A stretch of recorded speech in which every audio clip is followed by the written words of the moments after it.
حالانکہ کتنی امیزنگ آیت ہے. قُل لَن يُصِيبَنَا إِلَّا مَا كَتَبَ اللَّهُ لَنَا. یہ ہمیں ٹچ نہیں کر سکتا, یہ ہمیں تکلیف نہیں پہنچا سکتا اگر اللہ نے نہیں لکھا ہوا. اگر اللہ نے لکھا ہوا ہے تو ہمیں ٹچ کرے گا. تو having trust and faith in Allah subhanahu wa ta'ala, اللہ سے کیسا ٹرسٹ ہونا چاہیے, اللہ پہ کیسا فیتھ ہونا چاہیے, برا فیتھ ہونا چاہیے. انا عند ظن عبدی بی, میں اپنے بندے کے گمان کے مطابق, اللہ تعالیٰ خود کہتے ہیں کہ میرے بارے میں جو جیسا بھی گمان کرتا ہے میں اس کے ساتھ ویسا پیش آتا ہوں. اور جب بھی انسان اللہ کو ذکر کرتا ہے اللہ تعالیٰ اس کو یاد کرتا ہے.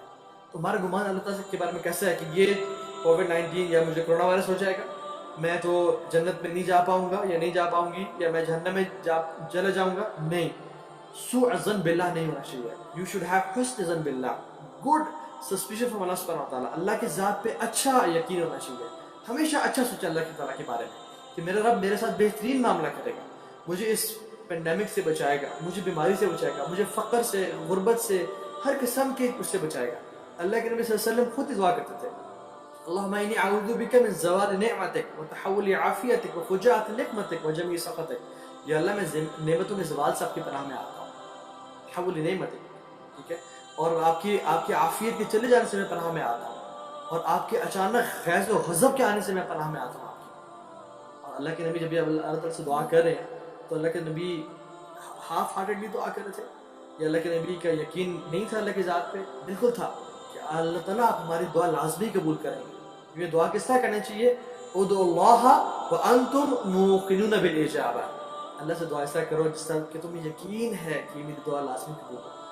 ہمیں انشاءاللہ یقین اور فیتھ اور توکل ہونا چاہیے اللہ کی ذات پہ کہ یہ چیز ہمیں کبھی بھی ٹچ نہیں کر سکتی ایکسیپٹ کہ اللہ تعالیٰ نے ہمارے لیے لکھی نہ ہو. اسی طرح سے ایک اور جگہ پہ قرآن میں آتا ہے ان یمسسک اللہ بضر فلا کاشف له الا هو. اگر اللہ تعالیٰ آپ کو تکلیف نقصان پہنچانا چاہیں تو کوئی شخص اسے دور نہیں کر سکتا ایکسیپٹ اللہ کی ذات کے. وَإِن يُرِدْكَ بِخَيْرٍ فَلَا رَادَ لِفَضْلِهِ. اور اگر وہ خیر کا ارادہ کرنا چاہیں تو کوئی شخص اسے دور نہیں کر سکتا. یہ اللہ کا توکل ہے. یا اللہ اگر آپ نے میرے لیے لکھا ہے نا کوئی دور نہیں کر سکتا ایکسیپٹ آپ کی ذات کے. I'll take precaution measures, لیکن دور آپ ہی مجھے بچا سکتے. لیکن اگر آپ میرے لیے خیر کا ارادہ کرتے ہیں تو چاہے پوری دنیا مل کے بھی میرے لیے شر کا ارادہ کر لے وہ مجھے شر نہیں پہنچا سکتا. اور یہ تو دعا ہے جو آپ ہر نماز پر مانگتے ہیں, اللہم لا مانع لما اعطیت ولا معطی لما منعت ولا ينفع ذا الجد منک الجد.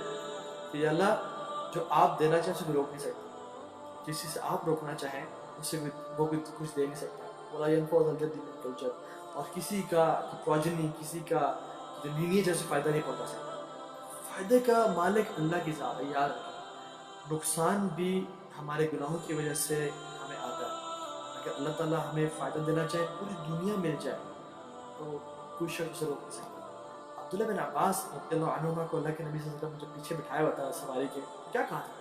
احفظ اللہ یحفظک. تم اللہ کی حدود کی حفاظت کرنا اللہ تمہاری حفاظت کرے گا. احفظ اللہ تجدہ تجاہک. تم اللہ کی حدود کی حفاظت کرنا تم ہمیشہ اللہ کو اپنے سامنے پاؤ گے. اذا استعنت فاستعن باللہ. جب بھی تم مدد مانگنا اللہ کی ذات سے مانگنا. واذا سألت فاسأل اللہ. جب بھی تم سوال کرنا ہمیشہ اللہ سے سوال کرنا. اور یہ بات جان لو میرے بیٹے کہ پوری قوم اور امتیں مل کے تمہارے لیے شر کا ارادہ کریں تمہیں شر نہیں پہنچ سکتا ایکسیپٹ وہ جو اللہ نے لکھا ہوا ہے. سبحان اللہ. رفع الاقلام وجفت الصحف. پینز جو لکھ رہے تھے تقدیر وہ اٹھ چکے ہیں اور جو انک ہے وہ ڈرائی ہو چکے ہیں. اللہ کے نبی کتنا ہمیں امیزنگ ٹرسٹ اللہ کی ذات سے سکھا رہا ہے کہ مجھے کس کو راضی کرنا, مجھے اللہ کو راضی کرنا. اگر میں نے اپنے رب کو راضی کیا تو پوری دنیا مجھے تکلیف نہیں پہنچا سکتی اگر وہ نہ چاہے. اور اگر میں نے لوگوں کو راضی کیا اور اللہ کو ناراض کیا تو پھر نہ اللہ میرے ساتھ ہوگا نہ لوگ میرے ساتھ ہوگا. اور یہ بات یاد رکھیں, یہ رول ہے, میں نے لائف میں ایکسپیرینس کیا ہے کہ جب آپ اللہ کو راضی کرنے کے لیے لوگوں کو ناراض کرتے ہیں تو اللہ بھی راضی رہ جاتے ہیں اور لوگ بھی الٹیمیٹلی آپ سے خوش ہو جاتے ہیں. آپ کے پاس آتے ہیں, سوری کرتے ہیں, آپ کو دوبارہ وہ they start loving you again. لیکن جب آپ نے اللہ کو ناراض کیا لوگوں کو خوش کیا تو اللہ تعالیٰ سے ناراض ہوتے ہیں, لوگ بھی الٹیمیٹلی آپ سے ناراض ہوتے ہیں, اللہ خوش ہوتے ہیں. جو بھائی بہن حرام ریلیشنشپ میں ہیں, ہم لوگ اپنے جو ایک محبوب ہے یا بوائے فرینڈ یا گرل فرینڈ کو خوش کرنے کے لیے اللہ کو ناراض کر رہے ہیں نا, یاد رکھیں اس بات کو. اللہ تعالیٰ ناراض ہو رہے ہیں, وہ شخص بھی ایک دن آئے گا کہ آپ سے ناراض ہونے کو چھوڑ دینا چاہیے. لیکن جو شخص اللہ کو راضی کرتا ہے اور لوگوں کو ناراض کرتا ہے اللہ کبھی اسے اکیلا نہیں چھوڑتا. لا طاعت المخلوق فی معصیت الخالق. مخلوق کی اطاعت ہے ہی نہیں خالق کی نافرمانی میں. وہ کہتے ہیں کہ دیکھیں اگر میں ایک لڑکی سے میں نے کتنے اچھے سے وعدے کیے ہوئے تھے اور وہ سب چیزیں میں کیسے چھوڑ دوں اسے, اس کو برا نہیں لگے گا؟ کیا آپ یہ پسند کرتے ہیں کہ اللہ سبحانہ و تعالیٰ کو برا لگے؟ کہ اللہ تعالیٰ کو روزانہ آپ کو اس سے بات کرنا برا نہیں لگے؟ کیا وہ ناراض نہیں ہوگا؟ کیا آپ ان کی حدود کو پامال نہیں کریں؟ سو اللہ سبحانہ و تعالیٰ کا پیار ہمارے دل سے زیادہ قریب ہونا چاہیے. والذین آمنوا اشد حبا للہ. جو لوگ ایمان والے ہیں وہ اللہ کی محبت میں شدید ہوتے ہیں. لیکن جو ایمان والے نہیں ہے نا, پھر ہر چیز کی محبت جو ہے نا انسان کے دل میں آ جاتی ہے اور پھر بھی اسے سکون اور چین کبھی نہیں ملتا.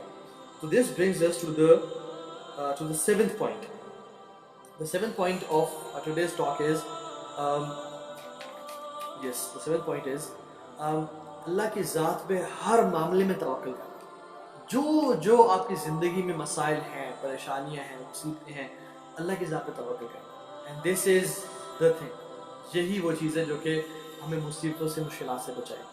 یہ تو میں نے آپ کو تھیوریٹیکل باتیں بتا دی کہ کیا کس طرح سے اللہ کی ذات پہ توکل کرنا چاہیے. Let's talk about some practical examples کہ واقعی میں جو نیک لوگ گزرے انہوں نے اللہ کی ذات پہ کس طرح توکل کیا, اور ان نیک لوگوں کے سردار کون ہیں؟ رسول اللہ صلی اللہ علیہ وسلم. تو متفق اس کو کہتے ہیں. سو یہ جو حدیث ہے دس از متفق علیہ حدیث, جو کہ غزوہ ذات رقاع کے بارے میں ہے. غزوہ ذات رقاع وہ غزوہ ہے جس میں مسلمانوں کو اتنا لمبا چلنا پڑا کہ ان کی جوتے پھٹ گئے اور ان کو لیدرز اور چمڑے اپنے پاؤں پہ باندھنے پڑے تاکہ وہ چل سکیں مزید. They had to travel long distance. اللہ کے نبی صلی اللہ علیہ وسلم بھی اس میں ساتھ ہے. تو صحابی فرماتے ہیں کہ ہم جب جا رہے تھے غزوے کے لیے, تو جب دوپہر کے ٹائم تھا تو ہم لوگ تھوڑا سنیپ لینا چاہا ہم نے, تو ہم اللہ کے نبی صلی اللہ علیہ وسلم کے لیے وہ جگہ چھوڑتے تھے جہاں پہ درخت ہوتا تھا اور اس کا سایہ گھنا ہوتا تھا, تاکہ اللہ کے نبی صلی اللہ علیہ وسلم وہاں پہ اکیلے ہو کے آرام کر لیں.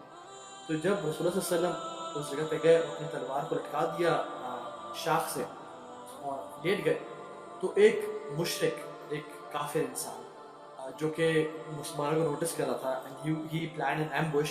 جب سب سو گئے تو وہ ایک عائشہ پوچھنے غزوہ ذات رقاع,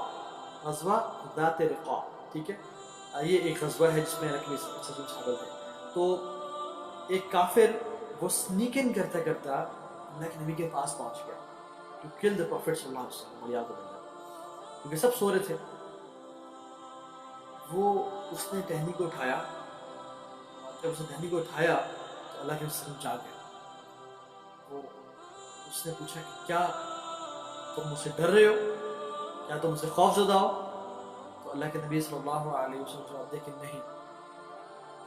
حیران ہو کے فرمایا تم میں مجھے کون بچائے گا, تمہیں مجھ سے کون بچائے گا؟ اللہ کے نبی صلی اللہ علیہ وسلم نے کہا اللہ اللہ اللہ, تین دفعہ فرمایا, اور اللہ کا نام سن کے اس کے ہاتھ سے وہ تلوار گر گئی. تو رسول اللہ صلی اللہ علیہ وسلم نے اس تلوار کو اٹھا لیا فوراً سے اور اس کی گردن پہ تلوار رکھی اور کہا کہ اب تمہیں مجھ سے کون بچائے گا؟ تو اس نے کہا کہ آپ مجھ پہ احسان کریں, میرے ساتھ خیر کا معاملہ کریں. تو رسول اللہ صلی اللہ علیہ وسلم نے کہا کہ تم ایمان لاتے ہو؟ تو اس نے کہا کہ نہیں, ایمان تو میں نہیں لاتا, لیکن میں یہ وعدہ کرتا ہوں کہ آج کے بعد کبھی مسلمانوں کے ساتھ جنگ نہیں کروں گا, لڑوں گا نہیں. تو اللہ کے نبی صلی اللہ علیہ وسلم نے ایک شخص جانی دشمن کو بھی اس ٹائم چھوڑ دیا اور جانے دیا. تو وہ جب لوگوں کے پاس گیا اور کہا کہ لوگوں میں سب سے بہترین لوگوں کے پاس ہو کیا, اللہ کے ان کی اخلاق سے پاس ہو. پوائنٹ ہے سبحان اللہ, اللہ کے نبی صلی اللہ علیہ وسلم سو رہے تھے, اور امیجن ایک شخص سو رہا ہو اور جب اٹھے تو سامنے دیکھے ایک قاتل کھڑا ہوا ہے جو کہ تلوار ہاتھ میں اٹھائی ہوئی اور اب قتل کرنا چاہ رہا ہے. آپ کا کیا حال ہوگا؟ آپ تو بکھلا نہیں جائیں گے, یو ول بی کنفیوز کہ یہ کیا ہو گیا. اس ٹائم کون سا توکل, کون سا ایمان, کون سا یقین. رسول اللہ صلی اللہ علیہ وسلم کا توکل اللہ پہ اتنا اسٹرانگ تھا کہ وہ اپنی نیند سے اٹھے اور دیکھا سامنے کافر کھڑا ہوا ہے, یہ مجھے مارنے کے لیے آیا ہوا ہے. اب وہ کافر وہ مذاق کے لیے تو نہیں آیا ہوا ہے نا, وہاں پہ اتنی اپنی جان میں کھیل کے آیا ہوا ہے. He was here to kill the Prophet صلی اللہ علیہ وسلم والعیاذ باللہ. لیکن اللہ کے نبی صلی اللہ علیہ وسلم کا ایمان اور توکل دیکھیں اللہ تعالیٰ پہ, فوراً سے کہا کہ میں تم سے نہیں ڈرتا, میں تمہیں کون بچائے گا؟ تو کہا مجھے اللہ بچائے. اللہ کا نام لیا اور اس کے ہاتھ سے، اور اللہ جو توکل اللہ کی ذات پہ کرتے ہیں پھر کس طرح سے اللہ تعالیٰ ساتھ دیتے ہیں. اس کا ہاتھ پیرالائز ہو گیا اور اس کے ہاتھ سے وہ سوڑ دے دی اللہ کے قسم میں اٹھا اور پھر اس کے ساتھ احسان کا معاملہ کیا. سبحان اللہ. یہ بات یاد رکھیں، جو بھی شخص اللہ کی ذات پر توکل کرتا ہے فیوچر میں بھی، پاسٹ میں بھی اور پریزنٹ میں بھی، جس نے آج تک اللہ کی ذات پر توکل کیا وہ کبھی ناکام نہیں ہوا، وہ کبھی اللہ تعالیٰ سے ڈس اپوائنٹ نہیں ہوا. ہمیشہ اللہ تعالیٰ نے اس کا ساتھ دیا اور وہ ہمیشہ دنیا میں بھی سکسیسفل رہا، آخرت میں بھی سکسیسفل رہا. ہمیں چاہیے کہ ہم اللہ کی ذات پہ مکمل توکل اور ٹرسٹ کریں.